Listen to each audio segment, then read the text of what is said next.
How I landed my first 5 clients as a business coach. That's our conversation today on the podcast. Let's jump in.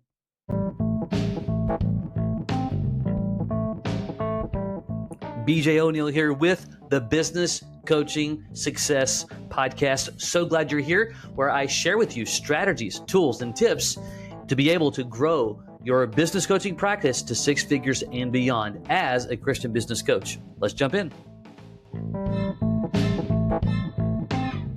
Well, welcome. Glad that you are here on the Business Coaching Success Podcast. I'm going to share today specifically how I landed my very first 5 clients, and I'm just going to kind of give you the picture of that. And I want to say quickly that yes, there are a number of ways to land clients, and not technically, but they all work. But sometimes when you hear someone else's story, it can kind of give you some inspiration, especially maybe you're on our coaching team and you're trying to figure out the right strategy for you and so on. And again, they all work. I want to be very clear. So I'm not suggesting that this is the way you have to do it, but I'm going to share with you exactly how I did it. Okay. Before I do that, or as an important piece to understand, depending upon if you are considering your next chapter in life, you're thinking about, building a business coaching business. Maybe you've kind of worked with some folks, either pro bono or just like a project based. You're trying to figure out exactly how would you do this long term. There are 3 main things that you have to really understand to do it well, and certainly with consistency. Now, I will say, if you're not on our coaching team and you're considering joining, or you're thinking about it, you'd like to understand what our entire A to Z done for you turnkey system and platform looks like and how it works, you can go to businesscoachmastery.com. That's businesscoachmastery.com. There's some information there you can get to learn more about it if you'd like to do that. Or you can also book a quick, what we call an Explore the System chat, just so you can see exactly what it looks like, so you can make a decision if it's the right fit for you or not. 3 things that you do have to solve. I don't care if you work by yourself, if you end up working with somebody else, or you buy a franchise, or you work with us, doesn't matter. You must solve these 3 things. 1, a plan that says, where do I get leads and prospects? And more importantly, what's my conversation? How will I interact with them? Number 2, what is my plan and strategy on converting those prospects that I am talking to into ongoing, high-paying, monthly clients? And the 3rd, once I get them as a client, how do I coach them to get results with simplicity? Okay? So again, I don't care, if you're a business owner, you've owned a business, you've sold a business, you're a business broker, you're a CPA, you're a leader. Maybe you've spent 20, 30 years in the Fortune 500 world, or as an executive, an SVP, it doesn't matter. You want to take your experiences, you want to take them. You don't want to start over, but you want to take those experiences as a springboard to bring clarity on how a business can grow. I don't care how you do it, you got to solve those 3 things. All right. Now, I will tell you quickly, in our done for you system, we help coaches solve those things by giving them a full blown platform. Okay. So that's one of the ways that we address that. So even if you don't have your own platform, or you're just going to do it on your own, you still got to figure out, how am I going to get leads and prospects? How am I going to convert them? How am I going to coach them? All right. So for today's purpose, though, I'm just sharing with you kind of the first part of that, upon how I landed the first 5 clients. And I want to be very careful. I am going to use the word with simplicity, but I want to make it very clear. I think anything of value is hard, but when you have a solid plan and a strategy, that part is simple to work out. So when I say the word, I did it with simplicity, I don't mean it was lazy, wasn't difficult at all, whatever. It means the plan and the process was fairly simple, because I just followed a process that just through my experiences, through learning from other people, and so on. Okay. And a part of that too, to be fair, as I share my story, or the way I did it, is as a founding partner with the John Maxwell team from 2011, and followed the Maxwell principles, saw John speak for the very first time in 1996 in the old Georgia Dome in Atlanta, Georgia, at a Promise Keepers event. If you've been around for a while of faith and you've done men's group and men's events, perhaps you've heard of that or you recall those back in the day. And so his style and approach is by far my style and how I coach our team. Okay, so there's that. And as I share this with you, there's one big word that you must embody. I don't care what strategy you use. And that word is authenticity. I am not a believer in just selling for the sake of selling. Now, I do believe that in persuasion. But selling in the face of just selling, I think you miss the opportunity to be authentic. But there's one big issue with the word authenticity that I have found. In coaching and training, now, we've got over 100 guys on our team, folks, Christian professionals. Again, some are business owners, previous business owners, leaders, pastors by vocational, you name it. But the backgrounds, we want to bring growth from profitability, leadership, and culture to businesses. But I have found in working with a lot of coaches that in an attempt to be authentic, we end up making everything about us. And that's a mistake. And it's a mistake because when you're engaging with someone for the very first time or you're getting to know them, if the conversation and the focus of the camera angle is on you, you can't help them solve problems. But we do it sometimes naturally out of just sloppiness, I guess, not the right word, but out of just not thinking it all the way through. And it puts us in a position that I want to be authentic, and that authenticity drives us to just overly talk about ourselves, and we don't give space to really learn about them, their problems, their challenges, and how we can help solve them. So when I say that you must be authentic, you do. We want to rid ourselves, as far as I'm concerned, we want to rid ourselves of the typical sales patterns, tone, conversation. Even though, yes, you must have a process, you want it to be professional, but being professional is way different than just someone feeling like they're being sold something. All right? So authenticity will help you do that, but you can mess up, as I used to, by overly talking about yourself, okay? So here is how I landed my first 5, and I'm going to kind of lay it out in an overview type of way. Perhaps it gives you inspiration to think about, hey, I can do the same thing.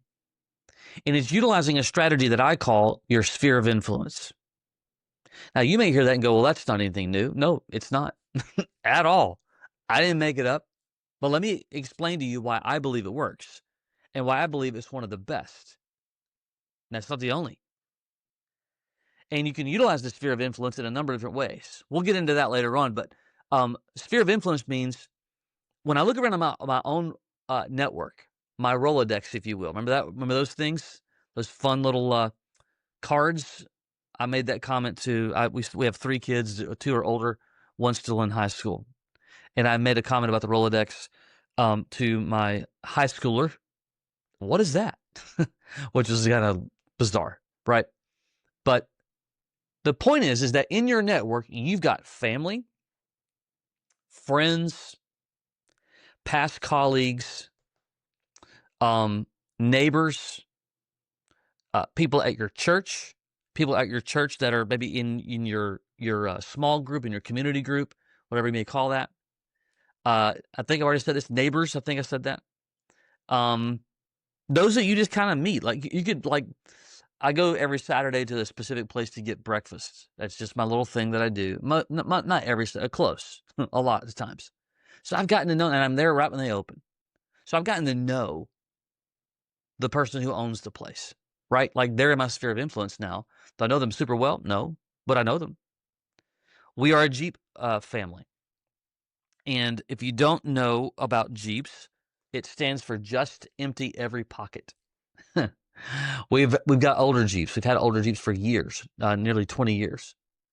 I go to a specific place in my community. As a matter of fact, I have a Jeep there right now that they take care of our Jeeps. I've gotten to know several of the people that work there because of the frequency of time. They would be now in my sphere of influence. Here's my point. We hear that word, sphere of influence, and we think we're too narrow. But when we kind of broaden that out and we start to think about family, friends, neighbors, church, folks at my church, past colleagues, and because of social media, people I went to college with, people that the list goes on and on and on. And you will find when you make that list, it will be in the hundreds in most cases. When I tell that to people, they're like, "What?" But I don't want to bother them. Well, that kind of attitude and spirit of like, I don't want to bother, but means for me that you're looking at it from the wrong perspective. And as Stephen Covey correctly outlined in The 7 Habits of Highly Effective People, is the angle. You need to shift your perspective and shift your angle and look at it differently. Because when you're applying the heart and passion behind, I want to help businesses grow profitability. I want to help them grow with their leadership and their culture and their team and those things. Like when your passion and purpose is done correctly, you're not just trying to sell someone. I want to go out and help someone, and I need to interact with some folks to do that very thing.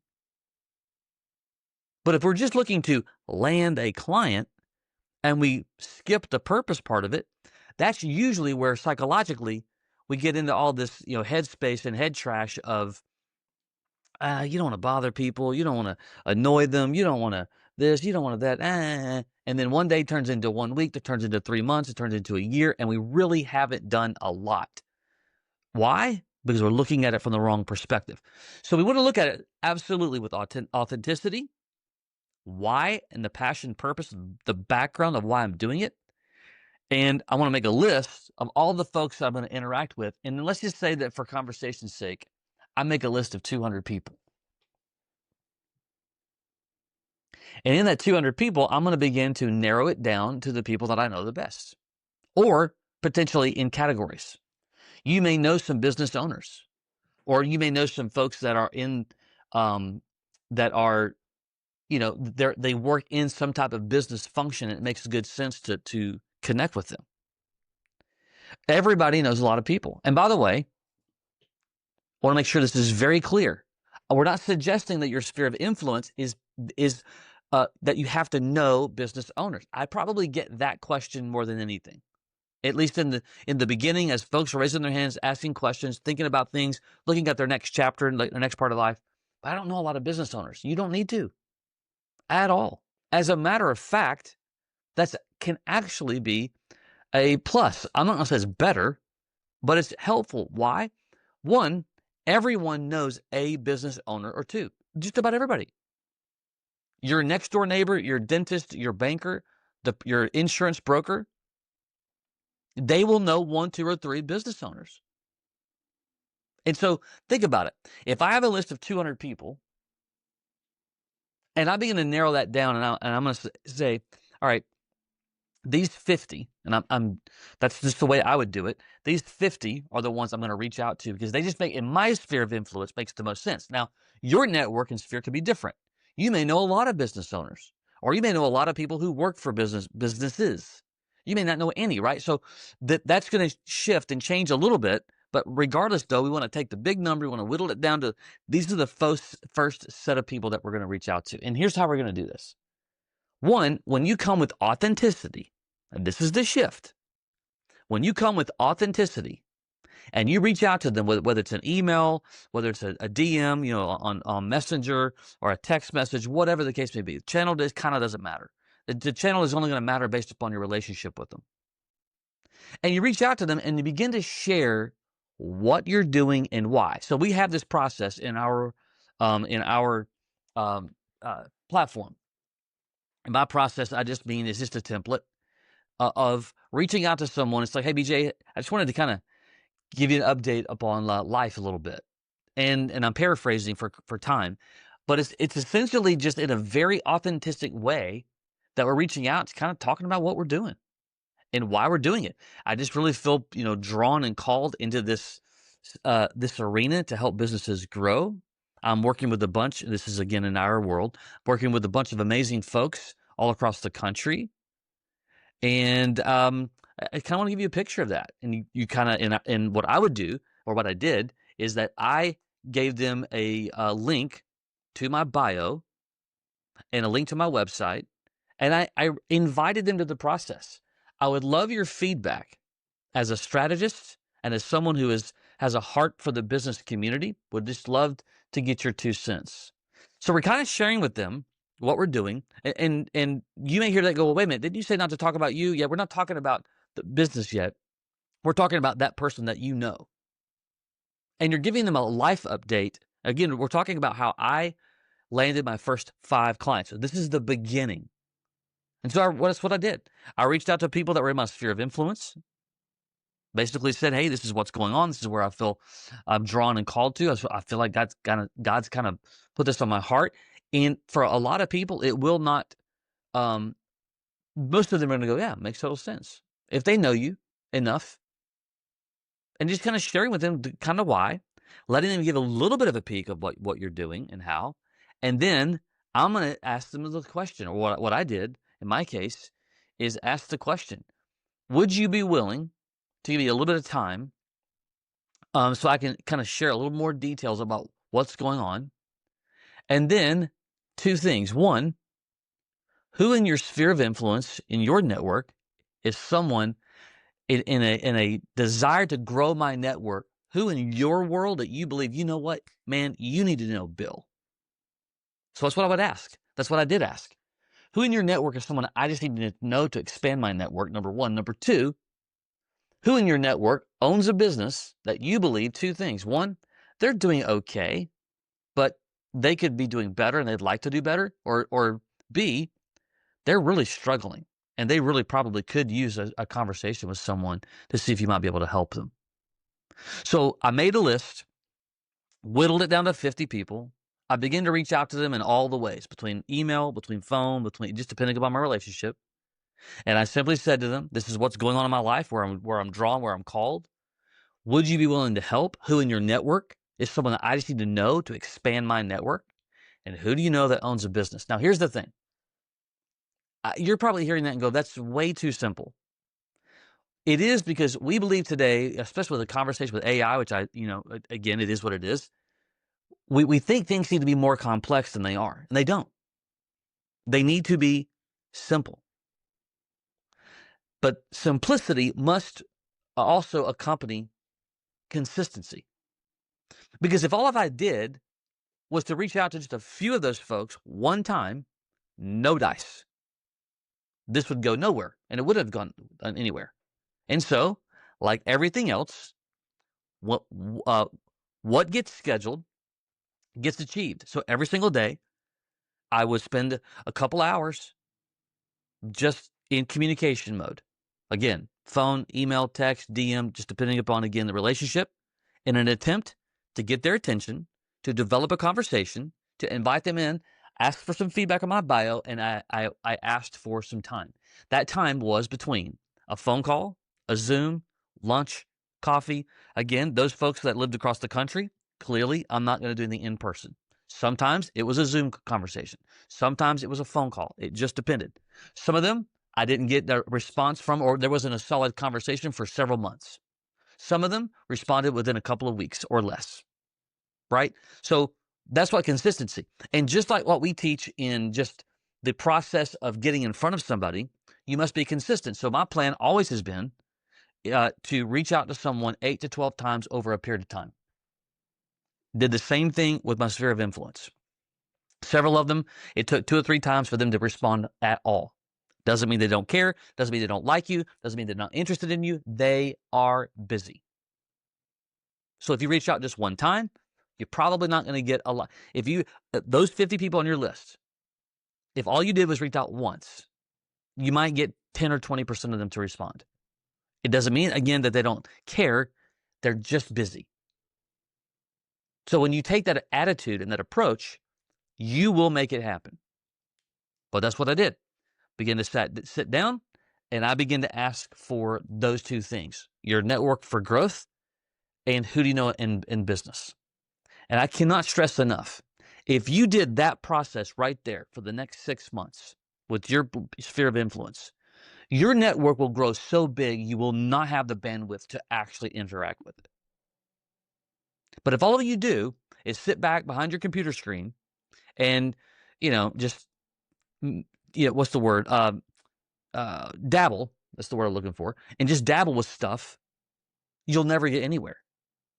You must take action. You must schedule an hour, whatever bandwidth you have. If it's 30 minutes or 3 hours, depending upon what you're currently doing. And in that season, I didn't have a ton of time.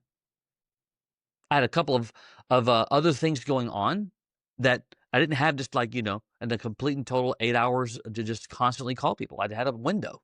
Some days I had 0 time. Some days I had 30 minutes. Some days I had 2 hours.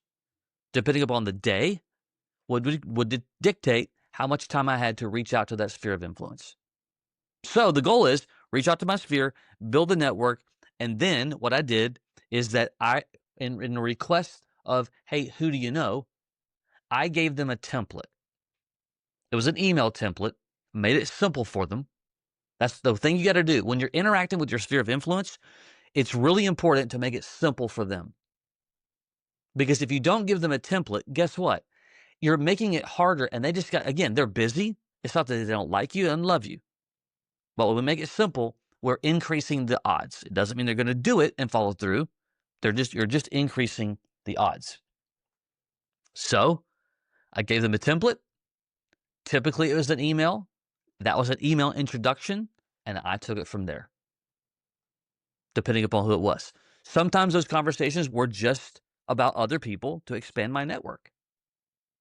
And sometimes I began to find out from those people who they knew in their network, and it just kind of like a daisy chain, just kept going and going and going. But in that introduction, I got in front of a number of business owners. Some of them turned into legitimate conversations. Like in our process, it moved to, we use an assessment to show businesses where they can improve their profitability with greatness and with speed. And that's where we close the client, if you will, and make the invitation to say, would you like my help? That's what I did. Now, remember, I don't know, maybe I don't remember the numbers now. I had a lot of conversations. Only a few of them, though, moved to the next step. That was step number 2, the conversion process, where we're going to convert them from prospect to client. But I was fine with that because I was also building my network at the same time. And so in the matter of, I should have been prepared for this part. It was less than a year. I had 5 clients. Now, ended up with more than that, but those 5 came in a very specific way through connections. Some of them from people that I knew very well. Ironically, a couple of them from a couple of people I didn't know well at all. That was just through, again, the connection process. I hope that makes sense to you. Like, you don't have to make it difficult. It is time plus consistency, period. But the reality is most people don't take enough time, and they're definitely not consistent. They don't schedule what's needed. They think that they're productive and busy because they middled around a little bit here and there. They think that they did all this stuff when in reality they barely touched anything over a week's time. But when you take consistent, measurable time every single day, I don't care if it's 30 minutes or 2 hours or the whole day, and you do it day in and day out for 6 months or more, your life will change. You'll have the option to be able to make a significant impact in the life of a business owner to help them improve their profitability, as well as your family, your chapter, your journey, and so on.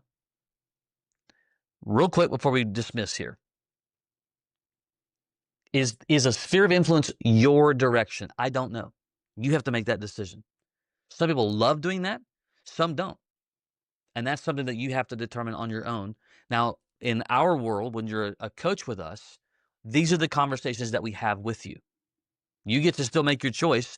We're just going to kind of give you blinkers and brake lights and kind of give you things to consider based upon a number of factors that are custom to you. But at the end of the day, though, there's about 8 amazing strategies. You won't need to use them all. I typically encourage coaches to never have more than 2 at a time, because you can combine things like your sphere of influence. You could also combine doing a workshop, for instance. And so when you're in that relationship building mode, one of your call to actions, if you will, is inviting people to a workshop. That's one way to do it, but we'll get into that next time. But that was my story. I stuck to one strategy.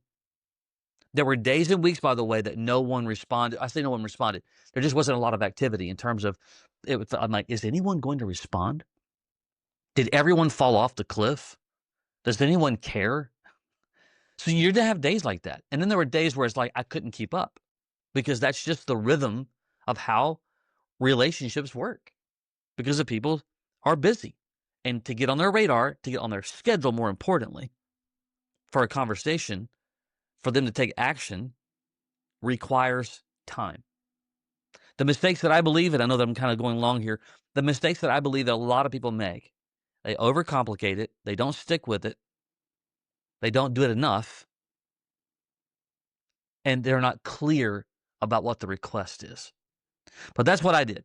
Stuck to the sphere of influence, just asked, hey, I could use some help in this new journey that I believe God's taking me on, and thought of you. We've had a great relationship, blah, blah, blah, blah. Here's two things I'm looking for. I invited them to the process, let them see my website, bio, that kind of thing. Gave them a simple path to connect me with who they believe it would be a good source for me to connect with, and I took it from there. And that's what I did. I did, and day in, day out. And within about, I think it was around 9 or 10 months, I had my 5th one. And then I was off to the races. And done correctly, honestly, you really don't have to do a lot more than that. Again, that just may not be your choice, which is fine. That was mine. And that wasn't the only one over the years, but it was one that definitely worked really, really well, especially in the beginning. And I'm also a workshop guy. I love events. So sometimes I would do them just to be active in the business community. It was also good for clients to see them and so on. But again, we'll wrestle and tackle that one on another episode of the podcast. So there you go. Again, if you're interested in how would this work for you, you want to talk about it, you can go to businesscoachmastery.com and we can go from there. All right. Until next time, take care.